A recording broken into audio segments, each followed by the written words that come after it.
aquilo que indica a existência. Vou pegar essa parte da definição da evidência. É aquilo que indica a existência. Antes de nós olharmos para as evidências do fruto do Espírito, nós vimos as manifestações das obras da carne, né? Nós vimos que elas deixam claro na sua origem que as obras da carne elas facilmente são indicadas. Por isso que Paulo diz, ora, as obras da carne são conhecidas. Isso fica demonstrado, revelado a todas as obras da carne. Então que elas foram se apresentando, aqui eu li aos irmãos, prostituição, impureza. A gente viu que essas manifestações, elas na sua origem, elas são manifestas, mas ao mesmo tempo, quando a gente vai vendo, como nós estudamos aqui, duas mensagens, né, relacionadas às obras da carne, a gente viu que ela atua na sensualidade, ou seja, no próprio corpo, né, a prostituição, nós vimos isso, a impureza, a lascívia. Nós vimos também que ela atua na mente, né? Elas refletem uma adoração longe do Senhor. Esse é o aspecto da idolatria, da feitiçaria. Nos próprios sentimentos, né? Aquela inimizade que nós deixamos de ter um pelo outro, né? Nós vimos os ciúmes, as porfias, as invejas. Nós vimos no desejo para o qual nós temos de bebedice, né? De glutonaria. Então vimos que as obras da carne são manifestas nisto também. Mas vimos também que não herdarão o reino de Deus que tais coisas praticam, ou seja, há uma condenação. Por mais que essas obras da carne elas sejam manifestas, né, elas vai deixar claro para nós quem nós verdadeiramente somos, quando nós damos vazão para todas essas obras que são naturais para nós. Aliás, nós as produzimos, né? Nós vimos que essas manifestações elas exigem sim uma condenação. Se fôssemos deixados somente à margem das obras da carne, nós veríamos que não há remédio para nós. Não há como nós fugirmos da condenação do Senhor. Porque em uma delas, ou em algumas delas, ou de certa forma em todas elas, nós permeamos o sentimento do nosso coração. Às vezes você não se sente tentado na impureza, na relação à sensualidade, mas você fica irado. Às vezes você não fica irado, mas você de repente busca a discórdia. Às vezes você não busca a discórdia, mas você quer desenvolver os seus prazeres acima da vontade do Senhor, seja na bebedice ou na glutonaria. Às vezes você não tem esses desejos em si, mas o ciúme que você tem, esse zelo que você tem, não é um zelo santificado, se a gente pode dizer assim. É um zelo egoísta, esse ciúme egoísta? Ou até então, de repente você chegou até aqui e falou, pastor, nenhum desses daí eu me encaixo. Mas eu não fico feliz quando a outra pessoa vai bem, isso é inveja. Então aí você se encaixa na inveja. Ou então você não faz isso nem aquilo, mas você é uma pessoa que tem a característica de dividir, você não une, você faz a facção. Você tem esse segmentar grupos onde deveria viver a unidade, ou seja, são obras manifestas do meu e do seu coração. Agora, queridos, salvos em Cristo Jesus, podem não só não viver nessas práticas, como ter outras práticas que glorificam ao Senhor, que são as marcas, as evidências do fruto do Espírito. Um deles que nós vamos olhar hoje com mais atenção vai ser o amor. O amor não é comum a nós, queridos, a nenhum de nós. Nós não temos o desejo de amar como a Bíblia apresenta o amor, o único amor, o verdadeiro amor. Nós não temos esse desejo. Na nossa afeição natural, nós queremos demonstrar um certo aspecto de afeição para com o próximo, mas até que esse amor tenha retorno, isso não é amor cristão. Isso não é o amor de Cristo. Isso é uma afeição. Isso é um sentimento que você tem para com o próximo, mas isso não é fruto do Espírito. Eu já trouxe essa afirmação algumas vezes para nós aqui. Só podem amar verdadeiramente aqueles que foram convertidos pelo sangue de Cristo Jesus. Fora disso, irmãos, não há amor. Por mais que pareça, nossa, pastor, fulano teve uma atitude de amor, ele pode ter tido uma afeição, Ele pode até ter tido um ato de abnegação, mas isso não é amor que vem do fruto do Espírito. Porque amor só pode vir do fruto do Espírito. É uma das características desse maravilhoso fruto. Interessante que Paulo vai falar aos Gálatas sobre esse fruto do Espírito, mas nós entendemos aqui que Paulo traz essas 9 características do fruto do Espírito, mas não é exaustivo em si. Mas nessas características que são apresentadas no versículo 22 e versículo 23, ele vai deixar claro para nós que, dentre elas, elas vão englobar outras características. Não é à toa que o amor ele vai ramificar, né, nas várias formas que nós temos de expressar esse amor. Amor pela palavra, amor pela igreja, amor pelo próximo, amor pelas circunstâncias e o próprio amor para com Deus. Ele ramifica, mas ele é verdadeiro. Por isso que você, cristão, você que é convertido, você pode amar verdadeiramente. Aliás, você tem o fruto do Espírito habitando em você, faz com que você possa verdadeiramente amar, como a Bíblia apresenta. Então nós vamos olhar para o versículo 22 aqui, iniciar a nossa caminhada nessas evidências do fruto do Espírito. Eu já fiz para você a definição de evidência, então é aquilo que indica a existência. É uma das definições de evidência. E o versículo diz, mas o fruto do Espírito é, ele vai falando dessas características. O fruto do Espírito é amor. O fruto do Espírito é alegria, paz, longanimidade, assim na sequência dele. Mas o interessante é que Paulo começa com essa conjunção adversativa, ou seja, ela vai ser contrária ao que foi dito, né? O que foi dito? As obras da carne. As obras da carne que são manifestas, prostituição, impureza, lascívia, idolatria, feitiçaria e assim por diante, né? Não herdarão o reino de Deus os que tais coisas praticam, mas, contrário disso, ao invés disso, o fruto, e está no singular, o fruto do Espírito é. É interessante a gente pensar. Então, as obras da carne, elas são manifestas. Sim, elas são manifestas, claramente vistas. E o que vai evidenciar o fruto do Espírito? São essas próximas marcas. Mas, Paulo começa dizendo, o fruto não é um produto do qual nós produzimos. E aí muda tudo, queridos. As obras da carne, nós a fazemos naturalmente. Faz parte do homem natural. Ninguém precisa ensinar alguém a pecar. Precisa? Alguém precisa chegar assim, olha, para você fazer errado, você precisa fazer isso ou aquilo. Precisa? Não precisa. Desde cedo nós aprendemos a ser egoístas. Desde cedo nós aprendemos a dizer, as pessoas não fazem o bem para mim. Então, ou seja, eu preciso ser servido. As crianças, desde bebês, fazem isso. Não é só uma necessidade física. É algo espiritual, né? Eles requerem aquela atenção que, na verdade, eles precisam saber. Você espera agora. Tem um adulto falando. Ele precisa colocar limite. Por que eles não fazem isso? Porque, naturalmente, eles, deixando como natural, manifestam as obras que são da carne. Então, produzem isso. Nós produzimos isso naturalmente. Como eu disse a você, não precisa ensinar. Agora, o fruto do Espírito não é algo que eu e você possamos produzir. Nós não podemos produzir o fruto do Espírito. Por isso que eu disse para você que verdadeiramente o cristão consegue amar. Por quê? Porque quando Deus converte o coração daquela pessoa, daquele homem, daquela mulher, o Espírito Santo habita naquela pessoa. A partir dali, o fruto é manifesto.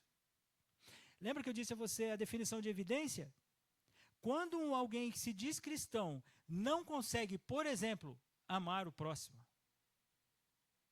a pergunta que fica, se a definição de evidência é aquilo que é expresso, se a pessoa não consegue expressar isso, talvez não seja evidenciado que há habitação do fruto do Espírito naquele coração.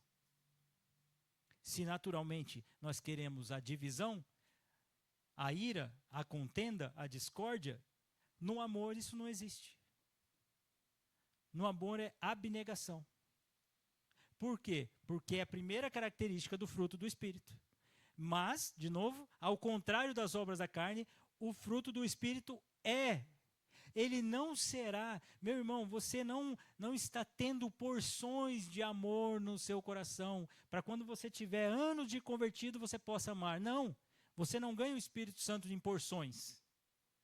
Deus salva você, você é a habitação do Espírito Santo. Agora, uma coisa eu concordo. A prática do amor não é natural a você e nem a mim.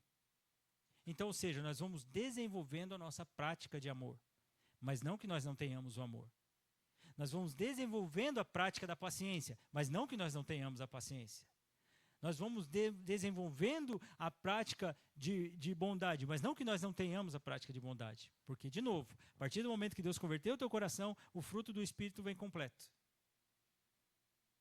Por isso que Paulo, eu quis ler desde o versículo 16, nós precisamos andar no Espírito. Lembra-se do texto que foi lido?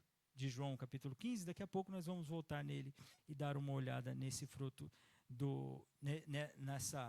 nesse permanecer, né, na videira.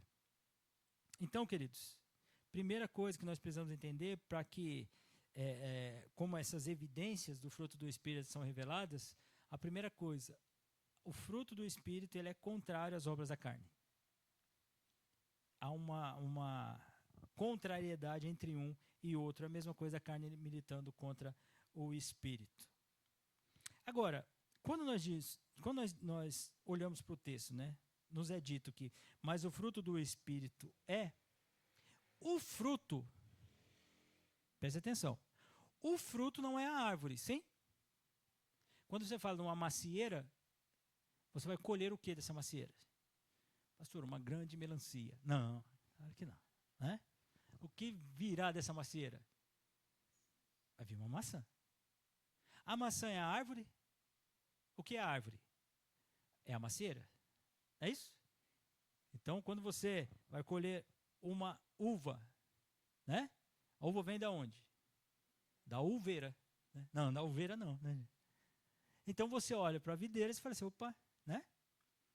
Então, vai ter aquele fruto. Então, o fruto, preste atenção, é resultado da fonte. Então, a macieira é o fruto resultante, aliás, a maçã é o fruto resultante da macieira. Então, o fruto é o amor, é uma das características do fruto de qual proveniência? Do Espírito de Deus. Então, por isso, queridos, que não afirme mais, pastor, eu sou uma pessoa assim mesmo, eu não tenho paciência. Pois é, naturalmente você não tem mesmo. Eu também não. Há pessoas que são mais pacientes do que outras, mas você tem o fruto do Espírito. Lá no fruto do Espírito tem a longanimidade. Vamos estudar a fundo a longanimidade? Então, seja paciente. Pastor, meu negócio é o seguinte, se eu sou uma pessoa assim mesmo, eu sou criado mesmo, eu fui criado assim mesmo, eu tive uma vida dura, então eu não consigo ter atos de bondade, não. Meu negócio é assim, é ferro e fogo. Opa, guarda o ferro, apaga o fogo, né? E vamos desenvolver o fruto do Espírito, que é a bondade? Então você precisa ter atos de bondade. Pastor, meu negócio, minha vida é dura, é tudo duro, é tudo difícil, é tudo complicado e tal. Eu não consigo sorrir, eu não consigo me alegrar, você não consegue se alegrar. Não consigo, eu preciso, pastor, eu preciso extravasar, porque eu não sou uma pessoa assim, eu sou muito triste. Então, pois é. Segundo fruto, a marca do fruto do Espírito é a alegria. Sem contar que na Bíblia a alegria é mandamento. Então você precisa se alegrar.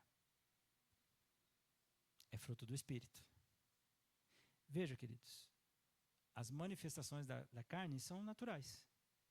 O fruto do Espírito, às vezes não, certamente você vai se esforçar para ter mais paciência mesmo. É isso mesmo. Porque se você tem o fruto do Espírito, naturalmente você não é uma pessoa que é paciente, então você precisa exercitar a paciência, porque você é crente. Você vai ler texto sobre isso, você vai orar sobre isso, você vai buscar Deus sobre isso, você vai lidar, confessar pecados com relação a isso. O que não pode fazer é você falar, eu sou assim. Porque senão a gente descarta o fruto do Espírito e a habitação do Espírito no crente. E aí nós estamos com um problema. Então, queridos, se o fruto é proveniente, Paulo está dizendo, olha, o fruto do Espírito ou seja, é o resultado da vida do homem e da mulher convertida. O homem e a mulher convertida, por exemplo, eles podem amar. Por que eles podem amar? Porque esse amor é o fruto proveniente do Espírito ao qual habita aquele coração. Então você pode amar. Então você deve amar. Então você precisa amar. Por isso que quando Deus nos dá mandamentos, amai, por exemplo, não é uma palavra, um jargão evangélico, um jargão do Senhor Jesus, Deus dizendo coisas, nossa, impossíveis para nós. Não, se é um mandamento é porque naturalmente você não faz. Se você não faz, você precisa fazer. Então você deve amar. Atitudes de amor, buscar o amor. Como eu disse a você, por que é natural para nós nos desunirmos ao invés de unir? Porque manifestação das obras da carne é a facção, é a discussão, é a ira. Então isso nós conseguimos fazer naturalmente. O que é difícil? Unir. Porque muitas vezes pode acontecer isso com você, queridos. Alguém chega para você e fala assim, nossa, você viu fulano? Como ele tem crescido na fé? Como você sente quando você ouve isso? No seu coração há aquela alegria? Que bênção! Olha, a pessoa está desenvolvendo essas marcas cristãs na vida dela, louvado seja o Senhor por isso. Ou você chega e fala, mas também a pessoa tal, não sei o quê, tá, perde fulano, foi discipulado por ciclano, mas também faz isso. Ou você rapidamente já tem um sentimento ruim para com aquele algo que é uma bênção. Sabe por que faz isso? Porque naturalmente é isso.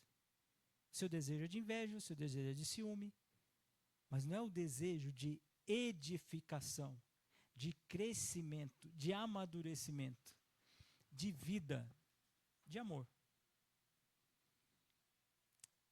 A palavra fruto em si, ela aparece com outras características no próprio escrito de Paulo aos Filipenses, por exemplo.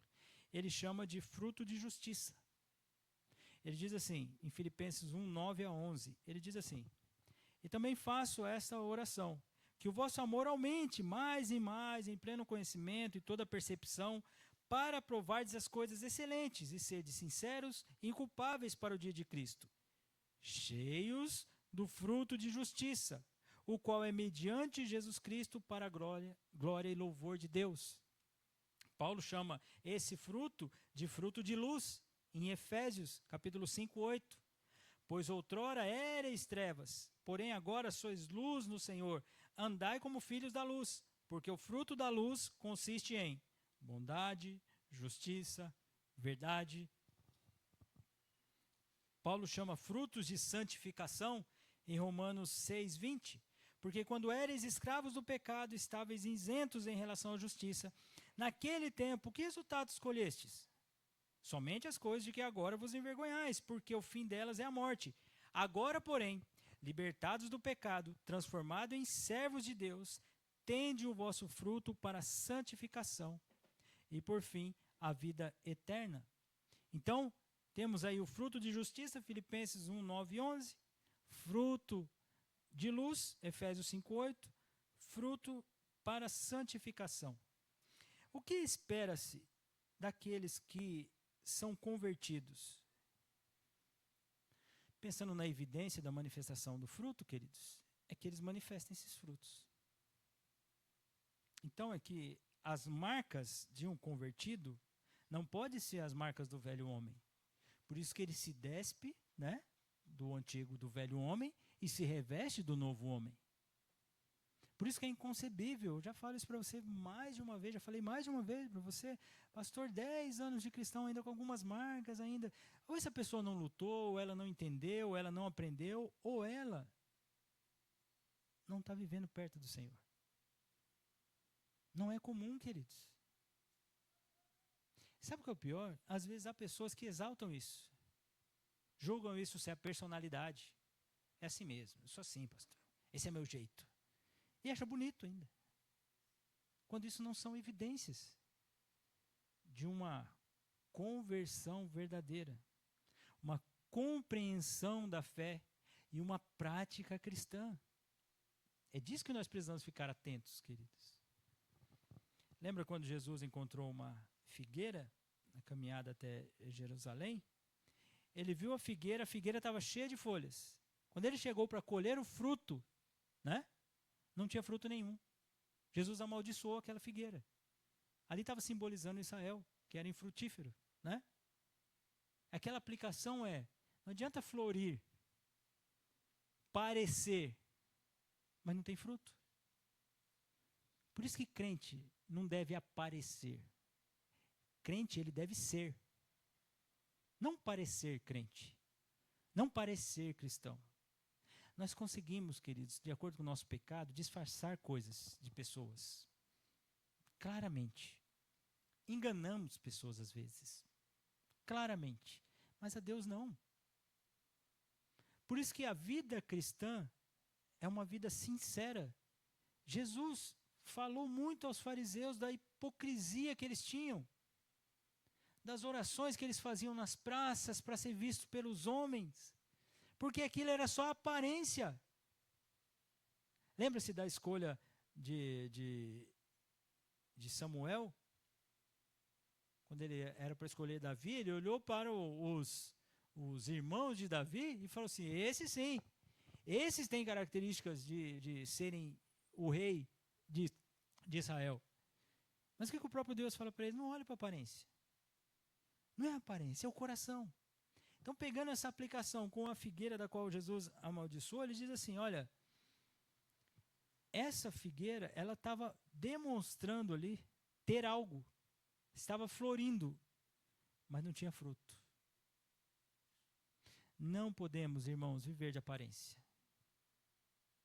Não podemos ser somente, olha, cristão, olha quanto tempo de cristão, olha só como faz isso, faz aquilo, e não ter uma vida sincera diante de Deus. Fruto do Espírito, né, essas evidências são manifestas nas nossas ações, e nós vamos ver isso quando nós olharmos para o amor. Mas eu queria que você abrisse sua Bíblia em João capítulo 15.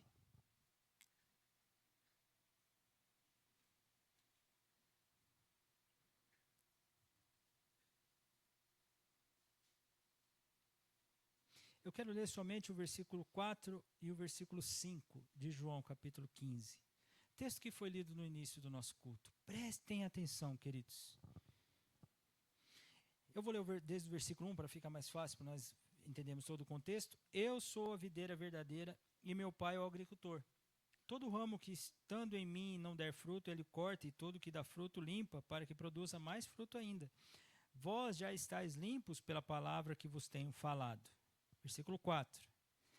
Permanecei em mim, e eu permanecerei em vós. Como não pode o ramo produzir fruto de si mesmo, se não permanecer na videira, assim nem vós o podeis dar, se não permanecer em mim. Eu sou a videira, vós os ramos. Quem permanece em mim e eu nele, esse dá muito fruto. Por quê? Sem mim, nada podeis fazer. Como nós conseguimos manifestar essas evidências, essas marcas do fruto do Espírito? Permanecendo em Cristo. Naturalmente você fala: pastor, eu não consigo amar. Eu vou te dar um meio certo. Porque naturalmente você não consegue. Permanecendo em Deus, você pode. Você tem todo o poder para amar. Todo o poder para amar. Pastor, nossa, pastor, eu perco a linha, eu não consigo me dominar. Pois é, naturalmente não mesmo. Permanecendo em Deus, orando, lendo, buscando ao Senhor, desenvolvendo a comunhão com a igreja, confessando os seus pecados. Você está permanecendo em Cristo, crescendo em Cristo, você vai poder se dominar. Tem como se dominar. Propriamente, que é o domínio próprio, não é isso? Então, queridos, cuidado, né? Cuidado. Agora, a Bíblia também fala de maus frutos. Jesus diz em Mateus capítulo 7, 15, eu vou ler para você. Acautelai-vos os falsos mestres que vos apresentam disfarçados de ovelhas, mas por dentro são lobos roubadores. Pelos seus frutos o conhecereis. Colhem-se porventura uvas dos espinheiros ou figos dos abrolhos? Assim toda árvore boa produz bons frutos. Porém, a árvore má produz frutos maus. Não pode a árvore boa produzir frutos maus, nem a árvore má produzir frutos bons. Toda árvore que não produz bom fruto é cortada e lançada ao fogo. Assim, pois, pelos seus frutos o conhecereis. Jesus está dizendo isso. Sermão do Monte, Mateus capítulo 7, versículo 15. Preste atenção, queridos. Logo depois vai ter o Senhor Jesus falando aquele que se firmar na rocha, né, que ouve as minhas palavras e as pratica, lá, logo na sequência desse texto. Ou seja, espera-se daqueles que são habitados pelo Espírito Santo atitudes marcantes, características do fruto do Espírito. Por isso que quando o cristão ele age contrariamente ao Evangelho, a primeira coisa que você faz é assim, peraí, que estranho. Como assim?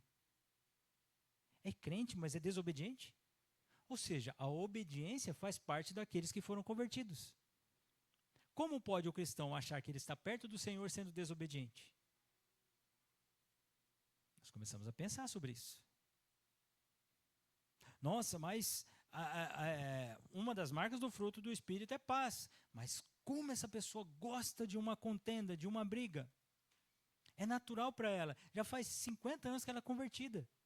Mas ela continua nisso. Como assim? Como que ela continua evidenciando marcas do velho homem? Aí você pode olhar para mim e falar, pastor, mas a pessoa está crescendo na fé. Ela precisa aprender. Eu sei disso. Eu sei que nós estamos crescendo, nós estamos aprendendo.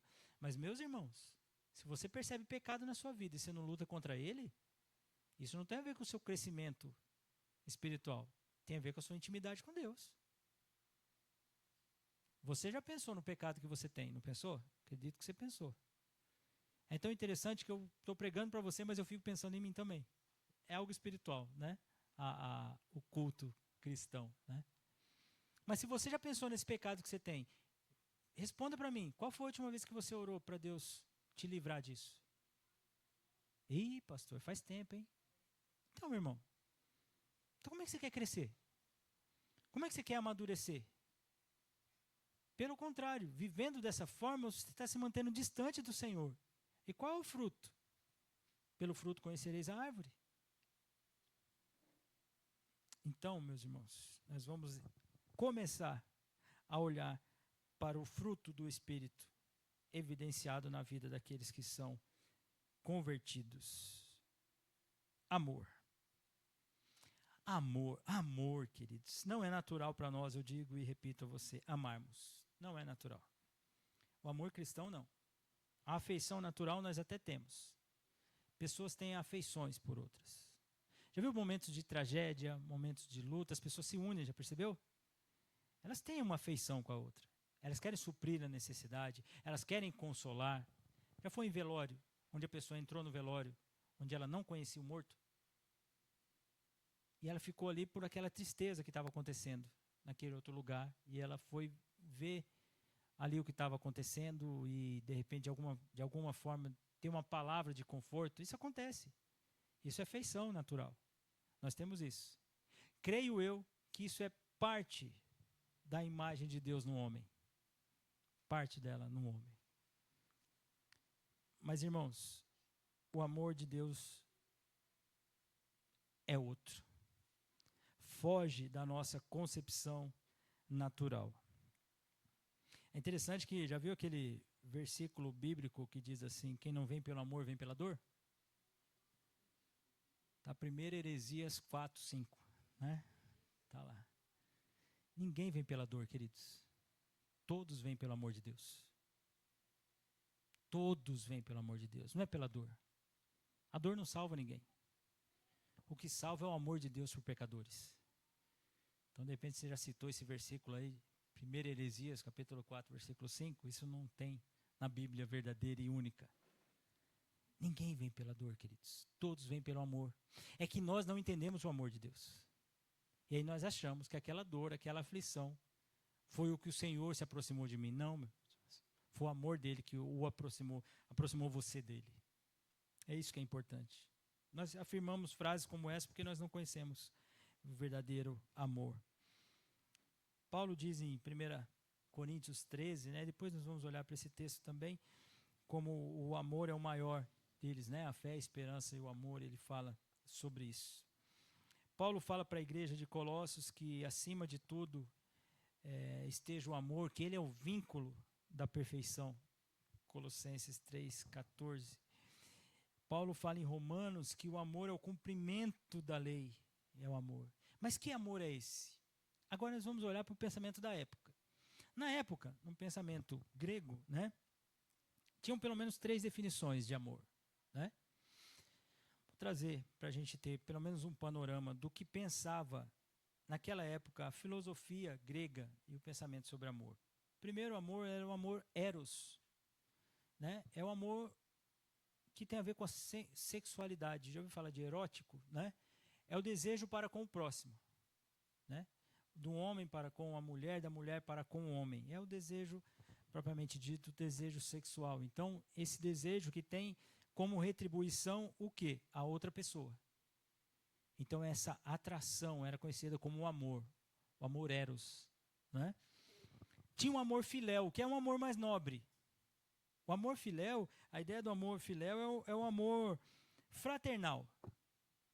É um amor, é uma amizade mais forte. Estou aqui, os escritores, Aristóteles, né, escrevia sobre esse amor. O amor, como eu disse a você, tem uma certa nobreza no amor filéu. Não é um amor corriqueiro. Mas é um amor não muito dedicado, mas você tinha essa amizade forte para com o próximo. Essa é a ideia do amor filéu, amor também fraternal. E tinha o amor storge, acho que essa é a expressão desse nome, é o amor familiar, amor entre pai e filho. Essa, especialmente, eram as 3 formas de amor que existiam na época. Não é à toa que alguns defendem que o amor que aparece aqui em Gálatas, né, é outra forma de amor que não tinha conhecimento, não tinha o conhecimento natural da filosofia na época. O amor cristão, ele transcende. Não é à toa que alguns creem que o amor, esse amor do qual Gálatas vai nos apresentar aqui, é um amor que começou, por exemplo, na cristandade. A religiosidade, a religião trouxe esse verdadeiro amor. Porque, na verdade, queridos, esse amor só é expresso pelo próprio Deus, que é o amor ágape. É o amor incondicional. Esse amor do qual Paulo está dizendo aos irmãos. Por que eu estou dizendo isso, queridos? Porque no pensamento grego, prestem atenção, no pensamento da época, eles tinham uma definição, várias definições, eu vou trazer uma delas, né? O amor só merece ser dedicado a quem o amor é merecido. Entenderam? O amor só deve ser dedicado a quem o amor é merecido. Então, ou seja, se aquela pessoa merece o amor, ela deve ser amada. Se ela é uma pessoa que não merece amor, ela não merece ser amada. Esse era um pensamento. Então, ou seja, como é que eu me dedico em amor para com a outra pessoa? Aquela pessoa, ela deve sim ser o alvo do meu amor, porque é uma pessoa que também transmite o amor, então ela deve ser amada. Entende que é uma recompensa? Eu amo porque essa pessoa, na verdade, ela tem um mérito. Então ela merece esse amor. Isso era um pensamento da época. Agora, o amor cristão, como a Bíblia nos apresenta? Mas Deus prova o seu próprio amor para conosco, pelo fato de ter Cristo morrido por nós, sendo nós ainda não merecedores desse amor ao qual o Senhor Jesus está dedicando a nós, sendo nós pecadores. Isso é uma revolução. Não é à toa que uma da ideia do amor cristão é um amor literalmente revolucionário. Um outro pensamento do amor é que o amor era exclusivo. O amor é exclusivo. Você consegue somente amar uma pessoa ou um pequeno grupo de pessoas. Aí, a fé cristã nos apresenta, porque Deus amou o mundo de tal maneira que deu seu Filho unigênito para todo aquele que nele crê não pereça, mas tenha vida eterna. Porque Deus amou o mundo. prova do amor de Deus é amar pecadores, no plural. Então já vai contra o pensamento. O amor comum, naturalmente, do ser humano, é um pensamento geral, né, queridos, do ser humano. O amor, ele acontece. Não é à toa que as músicas estão aí para nos representar, né? Você, de repente, viu a pessoa e despertou aquele amor no seu coração.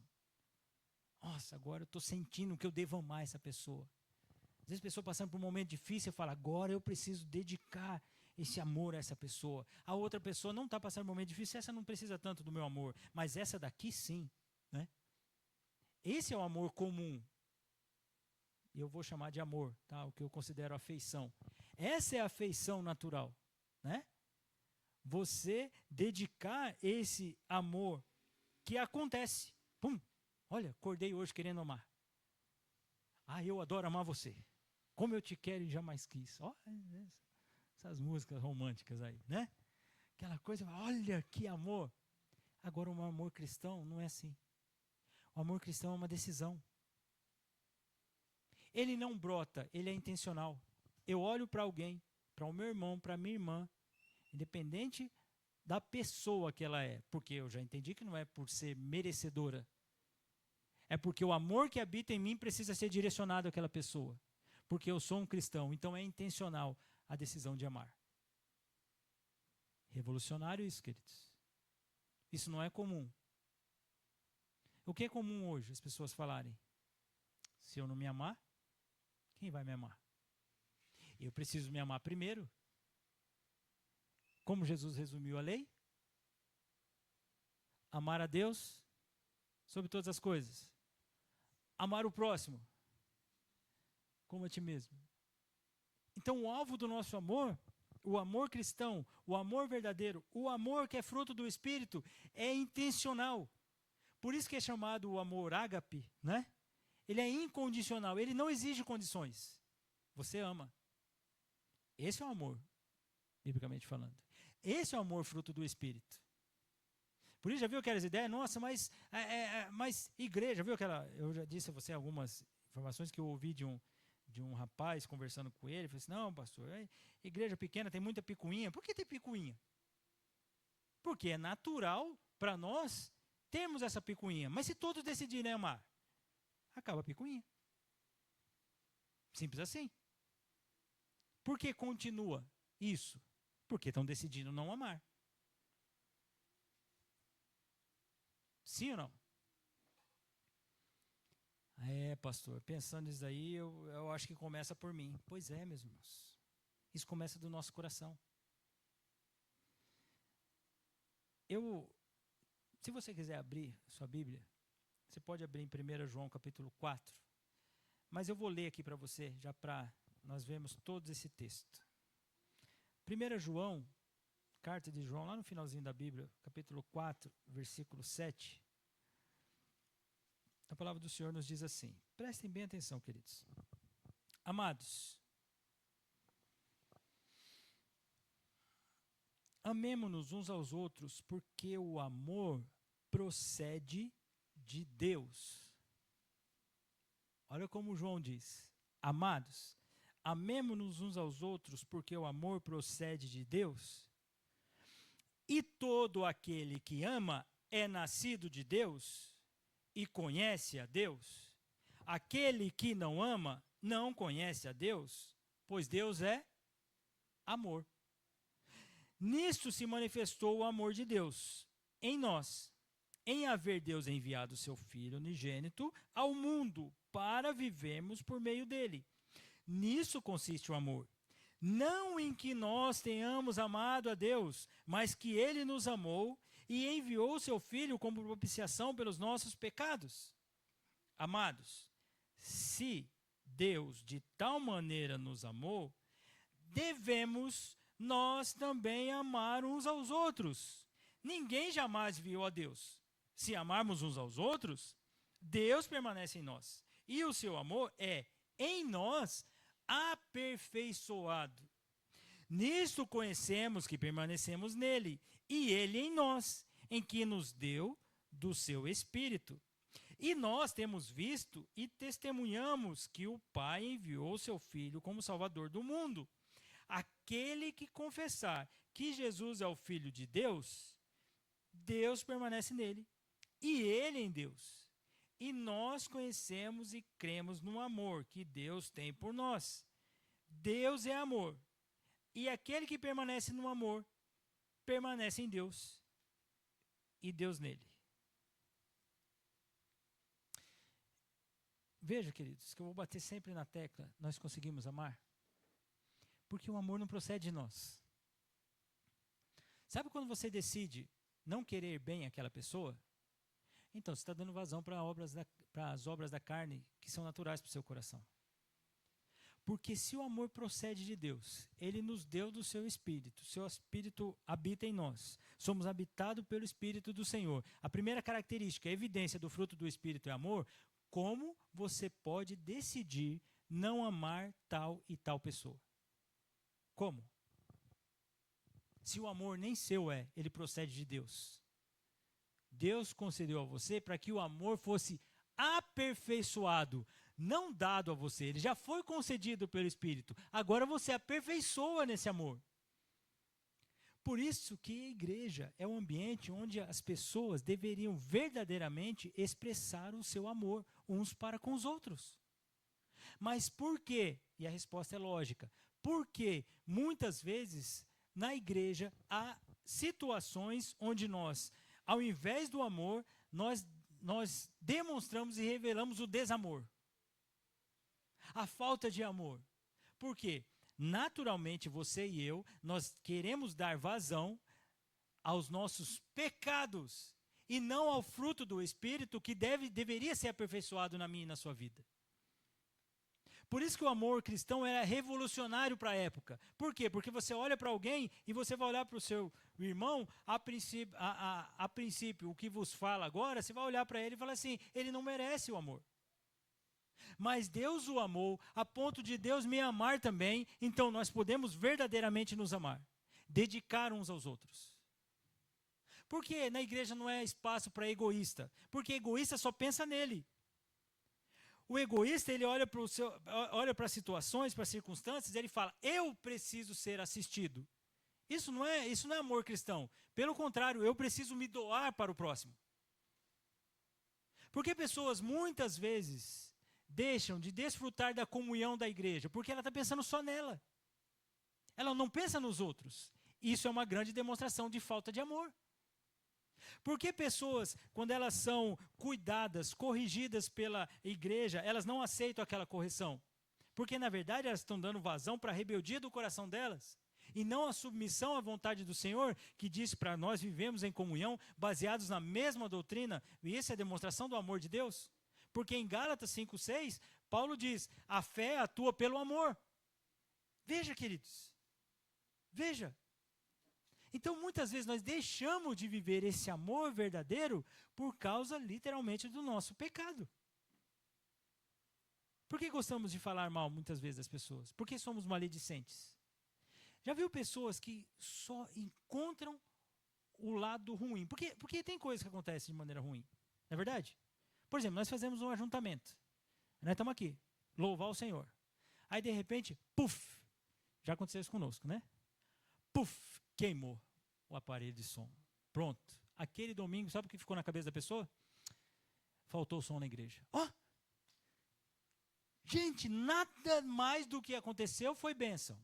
A oração que foi feita, a leitura que foi feita, o cântico que foi cantado com ou sem som, a mensagem, o ensino, a comunhão. Nada disso valeu. Agora o som faltou. Aquele dia, pastor, ficou marcado para mim. Ficou, o que foi? Faltou o som. Ouve a mensagem inteira. Aí, de repente, o pastor falou uma coisa, que não foi do seu agrado. É somente aquilo que você lembra. E pasme, nem tinha a ver com a mensagem. Foi uma citação particular do pastor, ou foi uma brincadeira mal colocada. Você pensa naquilo. E nada daquilo mais é restante. Parece que é característica nossa. De lembrarmos ou darmos ênfase nessas coisas. É interessante que para o coração pecador, nós sempre olhamos para o copo meio vazio e não para o copo meio cheio. Quando, na verdade, nós somos o povo da esperança, queridos. Nós somos o povo do amor. Você ficou feliz com as conversões que Deus atuou no meio da nossa igreja? Você ficou feliz com os livros que nós começamos e, graças ao Senhor, terminamos? Você ficou feliz com as EBDs que nós tivemos? Com os cultos de oração? Com o acampamento? Com a reunião de homens e mulheres? Com a musicalização que tem acontecido? Você ficou feliz da gente estar programando um acampa dentro? Desejamos, se Deus permitir, durante esse ano ter um ajuntamento de homens, e mulheres não fiquem com ciúme, nós só estamos pensando em encontrar um lugar para vocês, ia ser mais difícil. Para nós não, nós estamos pensando em dormir no quintal do pastor. Não, estou brincando, também não é assim. Tá? Você ficou feliz que nós estamos tendo algumas reuniões esporádicas, visto estar mais próximo dos solteiros, dos casais, dos pais? Você ficou feliz com isso? Ou não? Pode ser que você não tenha ficado. Pode ser que para você isso não tenha nenhuma importância. Será que não está faltando você decidir amar a sua igreja? Verdadeiramente? Por isso que igreja, queridos, eu creio que é um lugar onde tem um pastor, ou dois pastores, ou mais pastores, né? Onde as ovelhas vão seguindo e falam assim, esses homens estão querendo fazer o que é certo. Eu vou seguir esses homens, junto com os outros irmãos, porque nós vamos adorar a Deus juntos. Eles são falhos, eles são pecadores, mas eles estão querendo obedecer a Deus. Então, eu também quero obedecer a Deus. Então, eu vou seguir essa instrução e nós vamos caminhar em adoração ao Senhor. Quando tivermos algum problema, nós acertamos. Quando errarmos uns com os outros, nós nos perdoamos. Mas isso é ser igreja. Até que o sumo pastor se manifestar. Aí todos nós, como ovelhas do bom pastor, estaremos reunidos com ele em glória. Você vive assim, igreja, irmãos? Por que a igreja está boa ou não está boa para você? Aliás, o que é uma igreja boa para você? São perguntas que nós devemos fazer, queridos. Baseie as suas respostas e as suas decisões no amor verdadeiro. Nós não vamos terminar aqui olhando para o amor. Semana que vem, permitindo o Senhor, nós vamos continuar ainda olhando para o amor. E assim os demais frutos do Espírito. Mas eu quero que você pense, queridos, iniciando aqui essa nossa caminhada nas evidências do fruto do Espírito, você precisa amar. Se você é cristão, o amor que você tem procede de Deus. Então, isso precisa ser aperfeiçoado na sua e na minha vida. Ame. Decida amar. Decida amar o seu pastor. Ele é cheio de falha mesmo, ele é mesmo. Os dois. Ó, pastor, estou te comprometendo aí, pastor. Os dois.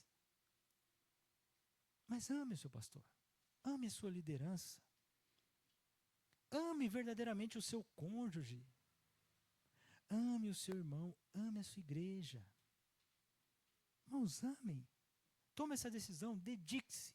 Nós vamos olhar depois outras características do amor. Aqui nós vamos ver exemplo de amor, as marcas do amor, a busca pelo verdadeiro amor. Nós vamos ver semana que vem, permitindo o Senhor. Mas hoje, pense, Deus me salvou, o Espírito Santo habita em mim. É uma evidência que eu preciso demonstrar. Eu realmente não amo as pessoas. Talvez você vai chegar nessa conclusão. Eu só penso em mim, pode ser. Eu sou uma pessoa e tenho um gênio, o negócio do gênio, aí o gênio precisa estar convertido, hein, gente? Não é o Eugênio, não, é o gênio, né?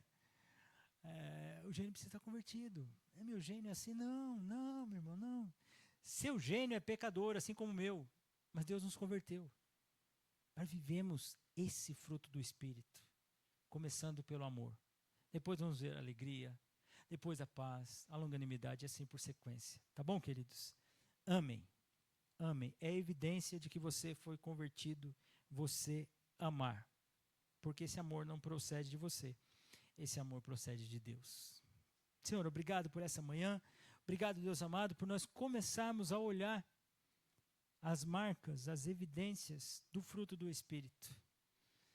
Pai, que bênção nós sabemos que ele não pode ser produzido por nós, porque nós não conseguiríamos produzir.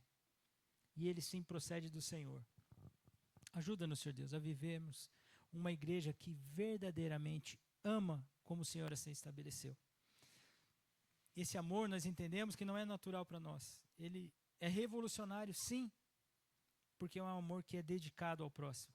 É um amor que não exige condição e nem merecimento. É um amor que nós doamos, damos, concedemos, porque foi o amor que pelo seu Espírito nós ganhamos.